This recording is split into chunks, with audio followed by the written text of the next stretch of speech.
Going to be starting out today's segment with some post commentary over some pre-recorded footage. I've got this footage sped up to 150% in Camtasia Studio, just so I don't have to go on as much of a tangent. This fight that I'm going to be commentating over is quite the roadblock if you're not prepared for it, and I certainly wasn't. I had to redo this countless amounts of times, but I eventually managed to put together a strategy. So she leads with this Piloswine. The two scenarios that I wanted to see from here is to either two-shot this thing with Bubble Beam while having it miss with Takedown, which is what happened here. The alternative is to trigger the Focus Sash by landing a critical hit, and that would force her to use her one Hyper Potion on Piloswine so she wouldn't have to use it on other team members, such as the one that she's about to send in here, her Clefable. This is easily her tankiest Pokemon, and so my strategy for this was to exploit that tankiness and just get rid of it. So I went with the Toxic here, and my plan to follow up with this was Smokescreen, which never worked because her first move with Clefable was Thunder Wave, so I wouldn't outspeed her. She would then follow up with Encore to lock me into Toxic. I countered that with the Cherry Berry, of all things. It's probably the only time you'll ever see me put a Cherry Berry on something, like ever. And so the plan with the Smokescreen is to reduce her accuracy and make her miss a bit more often. I don't think it actually worked out all that well, but I got off, how many did I get? I got 2 Smokescreens off here, after which I went and switched out into $3, and the plan with $3 was to basically set up a light screen, just because her follow-up after this is a Monferno, and I needed something to protect me from its flamethrower, which is a bit deadly. It's a bit tricky to get the light screen off as well as do some damage onto this thing to get it down quickly because of the aforementioned Encore. If I was in a situation where I triggered the Focus Sash and made her waste the Hyper Potion, it would be a lot easier to time. I feel like in my situation, if I timed it, I mean, I used the light screen now, which wasn't a good idea because the Clefable survived to a point where she didn't have to use the healing item. I think if I'd gone with Gyro Ball there, I probably would have ended up using light screen on the turn that she did heal herself, in which case she still would have been able to Encore here like she is right now.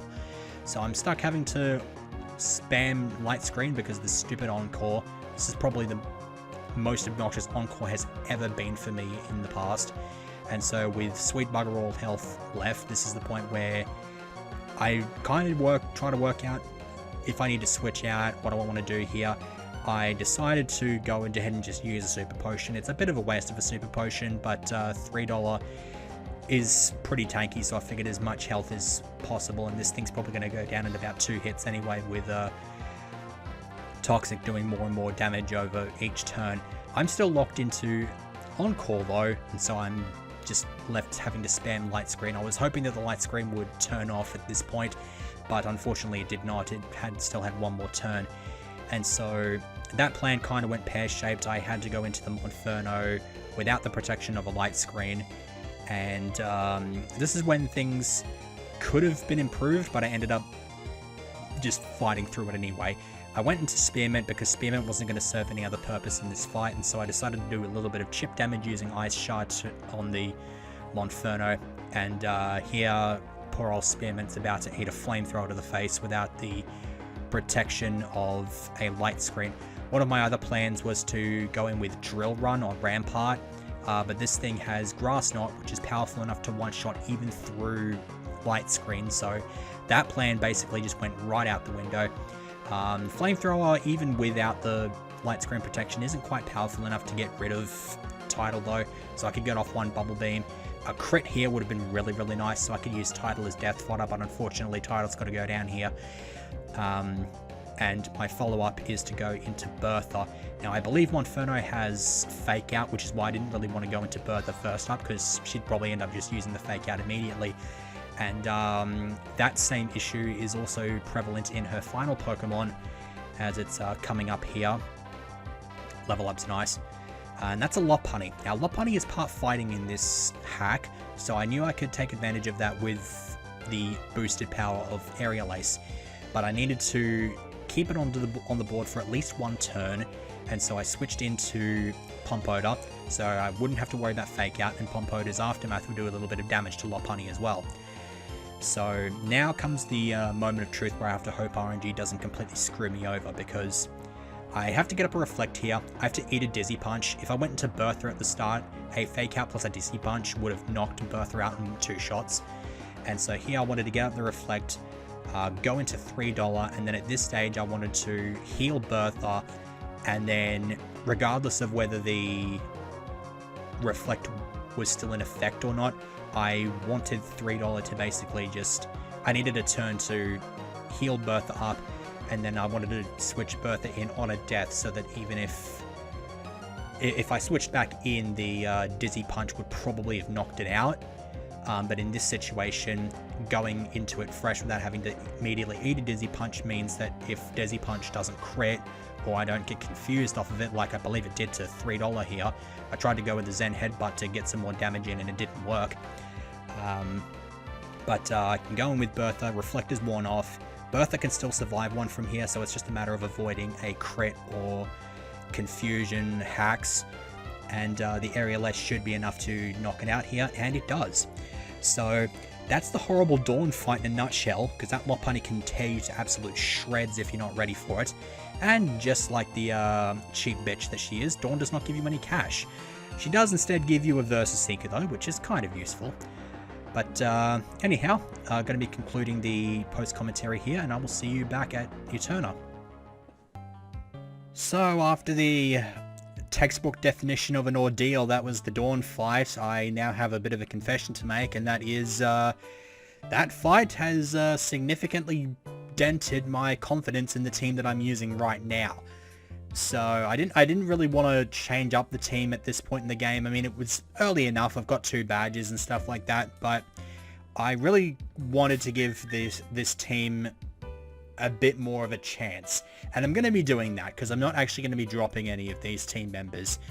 You might be wondering, what's the point in being in Eterna City? That's because I've had to come up with a different solution. I mean, evolution is a thing that will obviously be benefiting this team shortly. Tidal evolves at 32. Podpoda normally would evolve at 34, but it evolves at 32 in this hack. $3 becomes a Bronzong at 33, and then Rampart and Spearmint come in and evolve it a little bit later. Ramparts are 36, it's normally 42, and Spearmint doesn't find his growth spurt, or her growth spurt rather, until 40. So how else would I combat the issue that is my current team being a little bit how's your father at times? Well, if we go out and have a look in the PC, we will have our answer. I've decided to expand the team, and we're going to be going with a team of 12 for the remainder of this playthrough. And you may find a few familiar faces in these new recruits that I found here down the bottom. No, the Togepi is not the new recruit, neither is the Spheal. So, as you can see, I've obviously got Rotom hanging around now. He is going to be on the team. I've been going on a bit of a tangent about potentially using a Heat Form Rotom in this playthrough, and it's going to be coming true. We would also like to welcome back Leafeon, who I feel pretty bad about cutting because I've been wanting to use this thing for literally years, and we're finally going to be giving out a bit of a shot. And then for our 2 brand new faces, I've decided to settle on a Hitmonlee and a Misdreavus. Out of these, the Misdreavus is the only one that's actually gotten any grinding. Well, besides Leafeon, but Leafeon's been chilling out in the team for a bit of a while. Rotom and Hitmonlee haven't. I plan on giving them a bit of a go against some of the trainers over on the eastern section of Route 211. I'll be doing that in post-commentary as well, because it's going to be too incredibly boring for me to do live. And Misdreavus, the reason I've grounded Misdreavus up a little bit is because I wanted to get it up to 25 so it could learn Shadow Ball. Looking at its level up move pool, I could delay evolution until 33 where it gets Power Gem, but Miss Magius gets Power Gem as a level up move anyway, and so I figured I might as well just wait until I get to Pastoria City. I don't think Power Gem's going to be that relevant on Misdreavus's or Miss Magius's moveset, like between now and when I get to Pastoria City, so I don't think it's really that big of a deal to wait. I think I'll also end up getting Moonblast on this thing quicker as well, and I don't think I've shown it off yet, but Misdreavus actually gets the Fairy type in this in this hack, which is pretty nice to have. It adds a little bit of uniqueness to it. So going to be adding all 4 of these to the party so I can grind them up. But the first thing I want to do is, well, I've obviously got to work out what's coming out of the team for the time being, what's going to rotate out for a little while, so to speak. I'm going to take out a few of... I should probably take Bertha out of the team just because she's the highest level Pokemon out there. What else have I got? Spearmint, Rampart. I'd like to keep Tidal around just because Tidal, out of all the Pokemon that can evolve, Tidal is probably the one that needs evolution the most. Not that I'm going to be grinding it up a whole lot. The next off-screen chunk I'm going to be doing here is focused solely on these new acquisitions. The team is going to be 12 Pokemon. I do not have access to the final 2 team members as of yet. How the hell do I order this thing? Yeah, that'll do the trick. That should do the trick quite nicely. And so now I get to work out which of these display bits I have to change around on the fly. I've got team displays for just about everything except for Mischievous, but that's fine because I'm about to evolve it.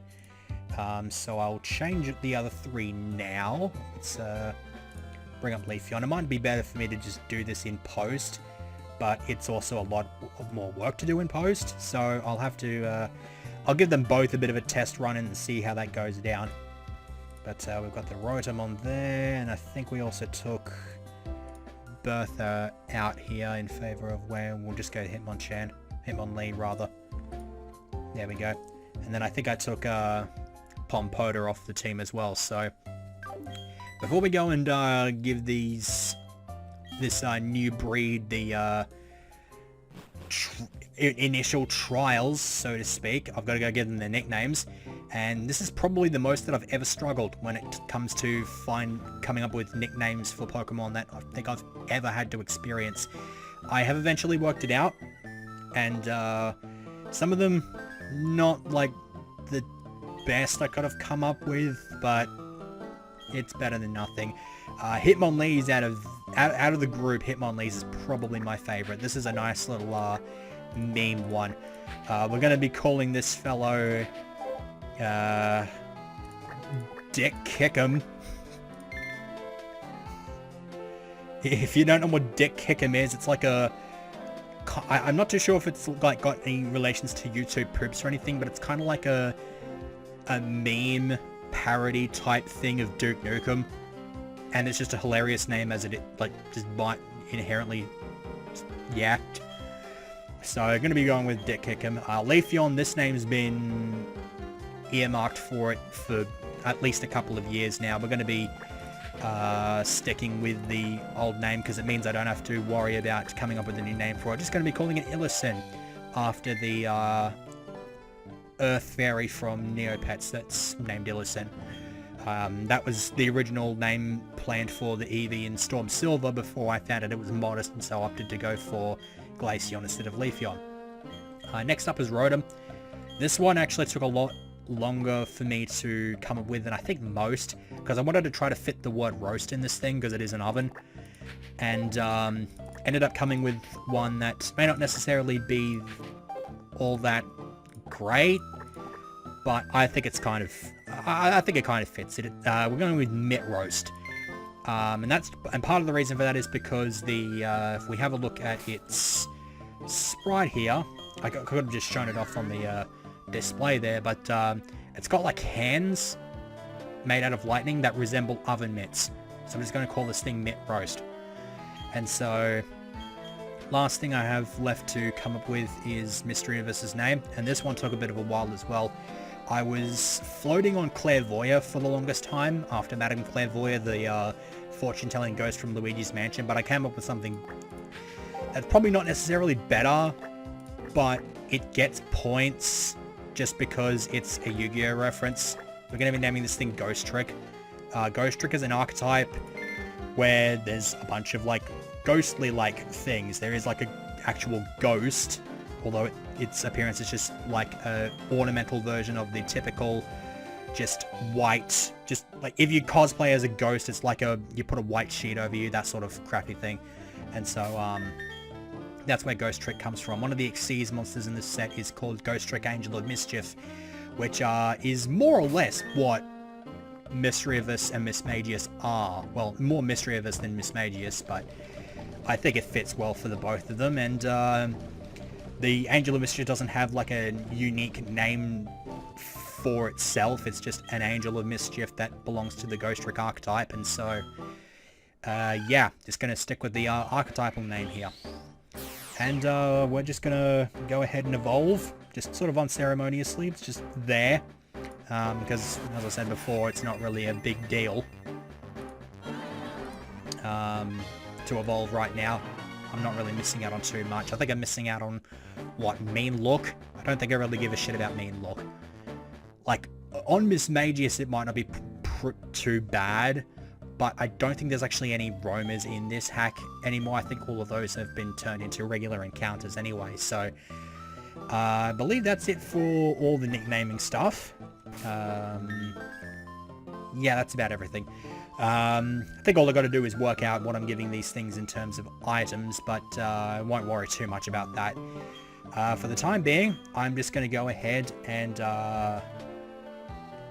yeah, I think I'll just cut the segment here. I'm going to start on Route 211. There's one trainer there that I forgot to fight, and then there's a bunch over on the eastern side of Route 211. I'm going to be going down and facing a hiker on Route 207 that I missed, and then I'm probably just going to bowl straight through Route 208, fight every trainer I possibly can, and it'll probably cease post commentary just as I'm about to enter the gate into Hardhome City. So let my future self indulge you.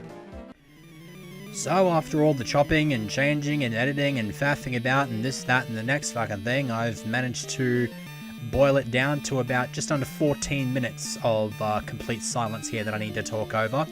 So what am I going to be talking about here? Well, I'm going to be bringing back an old segment from my Storm Silver LP. Now, I know a lot of people, not a lot of people really watch that playthrough. If you don't know that that's a thing, then I would recommend going to check that out. It's a complete playthrough, 53 segments.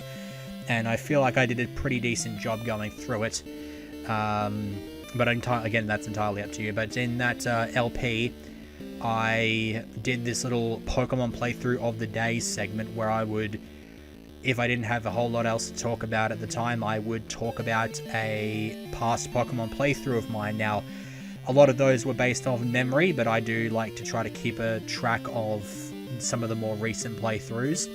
When I left off at the last Pokemon playthrough I talked about in Storm Silver, I was talking about my second playthrough of Moon, and I think that was the last one I had to talk about, because the only one following that was the playthrough, the Storm Silver playthrough, that I didn't actually have to talk about because I was LPing it. Since then I've done a number of playthroughs, and I figured I might as well talk about one of them here. And I've got a fair bit to say about this one because it's a pretty interesting ROM hack. It is called Pokemon Prism. You may have heard of that from some of the controversy surrounding the developer getting a C&D on it or stuff like that, but if you haven't, Pokemon Prism is a ROM hack of Crystal made by a guy called Coolboy Man, and it was intended as a sequel to his other title, Pokemon Brown. And these two games well, Prism is designed as a sequel, of course, and so these two games are intended to take place in new regions, with Prism including the region from Pokemon Brown, as like in a similar vein to Kanto being included in the Gen 2 games. And so on top of that, you also had the ability to go to certain areas in Johto and Kanto, as well as a region called Tunod, which is donut spelled backwards. That might be familiar with you as well if you've ever played a ROM hack by the name of Pokemon Glazed. I don't know too much about it, besides the fact that there's a town that you can go into in Prism, but that's about it. In terms of other features that Pokemon Prism implemented, there was a few like little skills that you could level up, such as mining and crafting, and involving the crafting you could make your own Pokeballs. You could make jewelry, which had beneficial effects depending on what kind of gem was used to make it and all that sort of stuff. It's kind of interesting. It also implements later generation Pokemon. Unfortunately, it does do so at the expense of earlier Pokemon, just because of spacing reasons. But it's got a pretty nice atmosphere to it. The region's a pretty nice place to explore. The physical special split from Gen 4 is implemented into the games as well, which is really, really nice. Just as a side note here, there's a dude blocking the way to Celestic Town here who literally basically charges you $1 million Poké to get into the city, and if you don't have the money, then you can't get in. It's a very, very stupid thing, but that aside, it had the Pokemon Prism had a bunch of different features. There was an area where you got like some kind of psychedelic visualization thing, and you ended up turning into like a Magikarp or something, or like having your mind transferred into that of a Magikarp, and you had to do like a maze and stuff like that, which was pretty cool. There was also like this Pachisi board thing where you would go in. I think you would pay some money to have a go at the game. You'd have a set number of moves left, and you would roll the dice, and you would move onto squares that would have different effects. You know, some of them would give you money, some of them would engage in wild encounters, some of them would just end the game immediately in much the same way that you would if you got a question wrong on a skull tile in Grunty's Furnace Fun from Banjo-Kazooie, which was certainly not all that great, except you landed on the ones on the Pachisi board, then it's immediately game over. If you were lucky enough to get to the end, you'd get a really nice reward, which I'll elaborate on a little bit more when I get on to the team. But the setup is basically similar. You start off in the Naljo region. You have to go through 8 gyms, and then you eventually reach the Pokemon League, which is in a different region. It's the region where Pokemon Brown takes place, and I believe it's called Region. It's a bit of a redundant name, but can't really do much. It's fine for what it is. And so then you eventually get to go through Region in much the way you would go through Kanto in the Gen 2 games and get the badges from there. And then I think there were 2 badges you could get from Johto, the Hive and the Plain badge. You could get the Marsh badge from Kanto, and then there's a badge you can get from the one city in Tunod for a total of 20 badges. And so I did that using a pretty cool team of 6. You only get 1 starter in Pokemon Prism, and that is a Larvitar. It has its evolution levels reduced to 20 to go into Pupitar, and then 40 to evolve into Tyranitar. So I decided to stick with it for the playthrough. I think I named it Gaia initially, but then I eventually named it Gaiazilla. I felt that was just better. It was an Earth-based creature, and it looked kind of like Godzilla. It does the trick. From there, I went to and got a Chikorita from this. There's like a nursery where you can donate Pokemon that you've caught and you don't need anymore, and you get points on a card. And eventually, you can get enough points to get either a Togepi, a Chikorita, or a Riolu, which is pretty nice. I didn't go for the Riolu, but I went for the Chikorita. I named it Bailey after the WWE wrestler, the current SmackDown Women's Champion as of this recording. And she worked out pretty well. She was a bit more of a defensive beast, as you might expect from Meganium. I believe I had dual screens on, as well as like Energy Ball and something else. I then also used a Torkoal. Now, there weren't too many fire types that I could pick from at this point in the game, so I decided to go with Torkoal for one reason and one reason only. And that is because it had a new type that was unique to Prism. That's probably one thing I should have mentioned at the top of the discussion about Prism, but Prism implements a couple of new types, and the secondary type that Farfa got was the Gas type, which made it pretty interesting. Gas has its own like set of unique little attacks, as well as like, you know, the Flamethrower equivalent and like the Razor Wind equivalent, and I think there's like a Fire Blast equivalent type thing. Did I say Razor Wind? I think I meant Razor Leaf, but you know what I mean. There's a few Pokemon that got either had their secondary type changed to Gas or got Gas added. I believe the Gengar line became part Gas instead of part Poison, which is pretty cool. Farfa got that benefit. It also got a hack-specific move called Lava Pool, which is basically the burn equivalent of Toxic Spikes. It's an entry hazard. So that was pretty nice. I then used a Milotic, and this is a shiny one because I went and did that Pachisi board thing. It was in one of the cities, I think about a third of the way through the game, and the reward from that is a shiny ball, which allows you to catch something. It's got the same rate as a regular Pokeball, but if you catch it, then the Pokemon immediately becomes shiny. And so I decided to do that with a Feebas. It took a long time for me to actually get a hold of the evolution though, because I needed to get a Prism Scale, which wasn't going to be until I think after the 6th gym.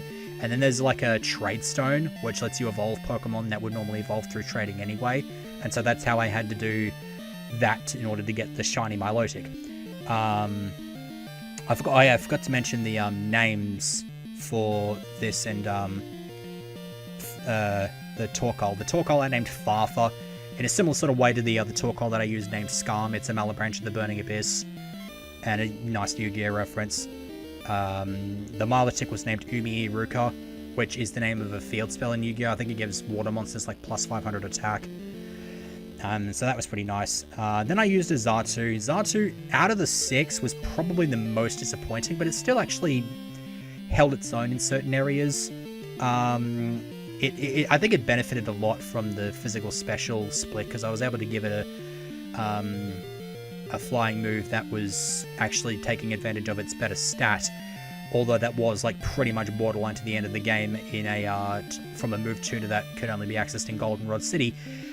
It was Aeroblast, surprisingly enough, but it worked. It also had access to Hyper Voice, which was a sound type attack in that game. The sound type was another type that was implemented into Prism, and I think it got its own gym in the Naljo region, which was pretty nice. So I did that. I named it Grey Voice after one of the Chozos from the Metroid comic. My screen just kind of blacked out there for a second. It was like a prequel to the Metroid Zero mission. And so it worked out pretty well. And then the last Pokemon I used was a Weavile. This was easily my MVP. I named it Cold Cuts. And the fact that I was able to like give it its stabs and actually have them be useful, unlike what would usually be the case in Gen 2 with Sneasel, which is why Jish is an absolute madman for trying to use a Sneasel in Crystal. But more power to him, I guess. If it works out for him, it works out. This one, I named Cold Cuts. Couldn't really come up with anything else. It was good at slicing things up, and it was part Ice type, so, you know, what have you. And so you were able, and so that was the team that got me through pretty much the entirety of the game. There's a bunch of other little features that you can get from it. At this point, I'm basically like trying to scrap together a few more minutes of talking about this hack. There's like a hyper share, which functions very much like the experience share in the later generations, in that it gives all of your Pokemon experience. So a bit like the experience all, but it comes with the drawback of not allowing you to get any prize money from trainers. So it's only really good when you're grinding off of Pokemon, in which case it's not like the most effective thing. Another thing you can do with the shiny balls, because there is more than one. There's 2 Pachisi boards in the game, so you get a shiny ball from one of those. I think you can get a shiny ball from somewhere else. And then with the crafting skill, you can make your own Pokeballs, and there is actually like a gold or yellow. There's an apricorn that you can make a shiny ball with, but you've got to have a really high crafting level, and even then the odds of like successfully crafting the apricorn into a ball is like really, really low. But you can make a shiny ball out of that. One of the best things you can catch with a shiny ball is a Ditto, because being a ROM hack of Crystal and having shininess determined by DV still means that having a shiny Ditto still gives you your 1 in 64 odds of hatching shinies. And I did that once, and I got a shiny Bagon, which is pretty cool.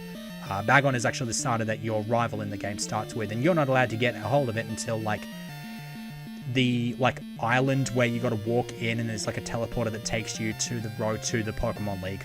So that's pretty damn late in the game, which kind of sucks, but them's are the breaks, unfortunately. I think there's a couple of other little features as well. There are some caves where you sort of, it's meant to imply that you're on like a sideways view instead of just the vertical view as the games like these usually are, which is another cool thing that you can do.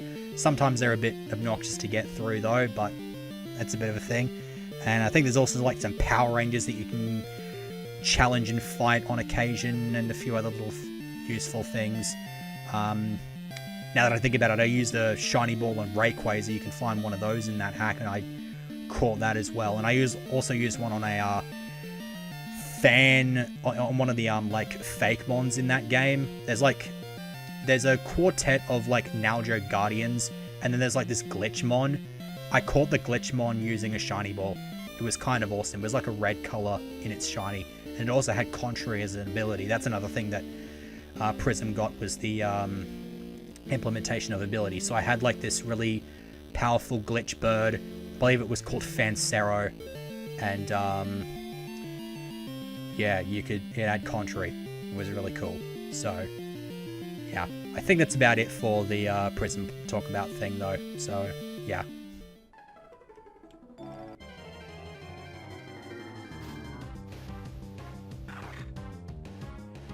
Hello, buddy. You took a long time to show up. 10%. And this is the third Zangoose that I've come across, and in that time I have found maybe about 10 Survivors. Lord knows how many Curliers, Jigglypuffs, Sketties. Come across at least 3 Smeargles. 10%. Perfect. Well done there, game. Anyhow, let's just go ahead and move on here.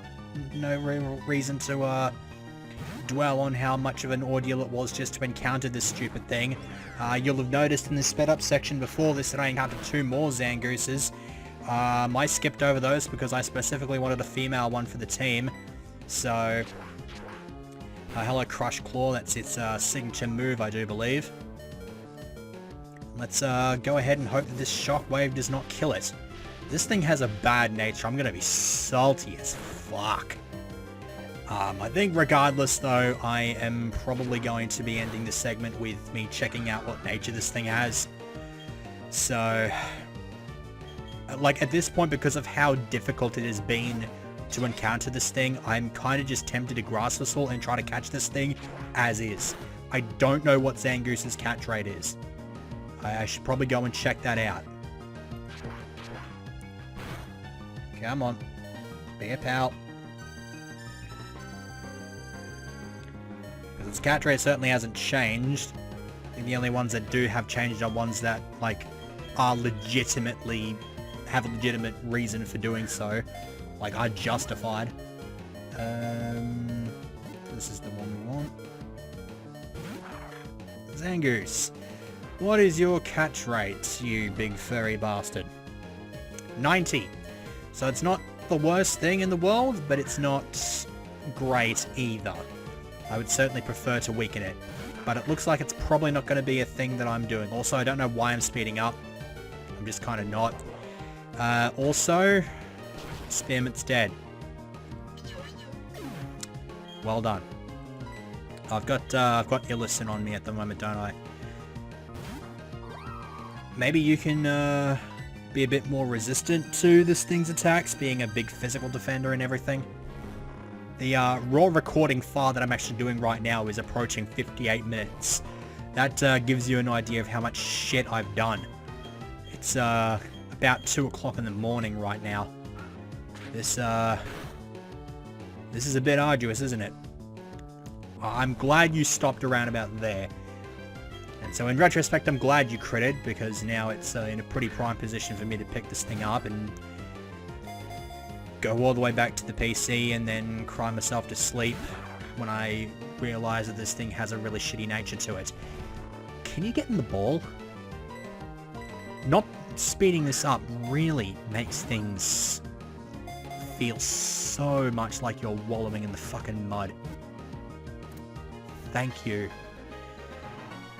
I'm gonna have to catch another one as well for the living decks. This is gonna be a lot of work, but hopefully I'll come out of it with a segment that's actually watchable. Alright, now, I believe I want to put something up the front that can... Yeah, Ghost Trick will do the trick. I've got a use my one repel and hopefully don't run into too many wild Pokemon between now and when I know that I'm not going to be dealing with any more wild encounters. That's probably not going to work out. It's probably going to not going to work out in the absolute slightest. Depends on how far I can get through Mount Coronet without it running out. Oh, that's actually perfect. I'm glad I'm keeping this recording. So, we shall be ending by having a look at this Zangoose's not ability, nature. It only gets one ability, that's immunity, that prevents it from being poisoned. So I just need to get a good nature on this thing. And it is... Fuck you. Fuck you. Oh, god damn it. I can't afford for this thing to have negative attack. Attack is its best stat. I'm going to have to catch one of these off screen. Wish me luck. At least I can speed up, but it's going to be terrible. Alright, so I guess I'll be starting off tomorrow, the following, not tomorrow's segment, the next segment in Eterna City, having worked out what nature I'm going to be using on this Zangoose after I catch like half a dozen of them because I'm paranoid and shit.